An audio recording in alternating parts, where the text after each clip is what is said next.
आने से government separate कर दी देना क्या छोड़िए। अखिलेश जी जो दलित नाम बदल दो, हमारे मुख्यमंत्री जी नाम बदलते हैं, अखिलेश जी जो योगी सेना। अखिलेश जी जो दलित और हिटलर के जमाने में वो एक फौज बना के रखते थे अपने विपक्ष के लोगों की आवाज दबाने के लिए। जो घटनाक्रम हुआ है, जिस बात को लेकर के यहाँ पर आगरा में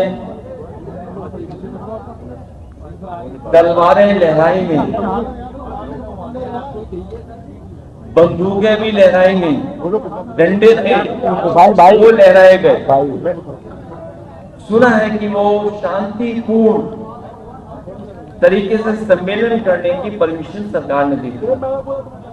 और उससे पहले हमने आपने सबने वो तस्वीरें देखी जहां पर बुलडोजर से चल करके कई थानों को क्रॉस कर करके लोग यहाँ आए, तोड़ फोड़ से लेकर के हमला किया है। उनका इरादा क्या था? उनका इरादा ये भी रहा होगा कि जान ले लें, क्योंकि जिस तरह के कथन, जिस तरह के वीडियो आ रहे हैं सामने, उसमें जो बोला जा रहा है लोकतंत्र में, आजाद देश में इस तरह की भाषा और व्यवहार किसी के साथ नहीं हुआ होगा जिस तरह का हमने आपने व्यवहार और भाषा को देखा है। ये जो तलवारें लहराई जा रही थी, ये बोले सीधे साधे लोगों का फायदा उठा रहा था कोई। बस मैं इस बात को इसलिए कह रहा हूं, जिसने मुझे मारने का कहा कि मैं गोली मार दूंगा, वो बहुत ही गरीब, भोला भाला, सीधा इंसान है। इसी तरह बहुत सारे भोले भाले लोग आए थे, उन्हें कठपुतली की तरह इस्तेमाल किया जा रहा था। उन्हें यह भी नहीं पता था कि उनके कठपुतली बनाने में किनकी उंगलियों में धागा है। लखनऊ वालों के हाथ में धागा था कि दिल्ली वालों के हाथ में धागा था। ये जो कुछ हम लोगों ने देखा, ये लखनऊ और दिल्ली का जो झगड़ा है बड़ा वाला, उसकी वजह से एक ताकत दिखाने का प्रदर्शन हुआ था। आगरा सामाजिक न्याय के राज के स्थापित करने का जो संकल्प हम लोग उठा रहे हैं, उसी से रास्ता खुलेगा। क्योंकि बाबा साहब भीमराव अम्बेडकर जी का दिया हुआ संविधान, ये हमारे लिए ढाल है। और कई मौकों पर कहा कि संविधान ढाल के साथ साथ संविधान हमारा संजीवनी है। और अभी तक तो बाबा साहब भीमराव अम्बेडकर जी का संविधान हमारे सम्मान को, हमारे हक को, हमारे अधिकार को बचाते आया है। वही हमारा ढाल बनकर निकला है। इसलिए मैं कहना चाहता हूं, सामाजिक न्याय का राज स्थापित करने का जो संकल्प हम सब लोगों ने उठाया है, उसके लिए हम आज से आगरा को सामाजिक न्याय की पीड़ितात्मक राजधानी के रूप में स्वीकार करने की घोषणा करते हैं। क्योंकि आगरा जैसी जगह पर ही संकल्प लेना हम समाजवादियों के लिए बड़ी बात होती है। आगरा पीढ़ी के मान सम्मान के संघर्ष का नया कुरुक्षेत्र बनकर के निकला है। और हमारे पीडीए के सम्मान और पीडीए से जुड़े हुए लोगों को बहुत बार अपमानित होना पड़ता है। समय समय पे हम लोगों ने अपमानित महसूस किया, अपमानित हुए हैं। जो आदरणीय सुमन जी के घर पे हमला हुआ है, ये कोई अचानक वाला नहीं था। आदरणीय सुमन जी के घर पर जो हुआ है हमला, बहुत सोच समझ करके हमला हुआ है। बहुत सोच समझ करके तैयारी के साथ हमला किया गया है। ये कोई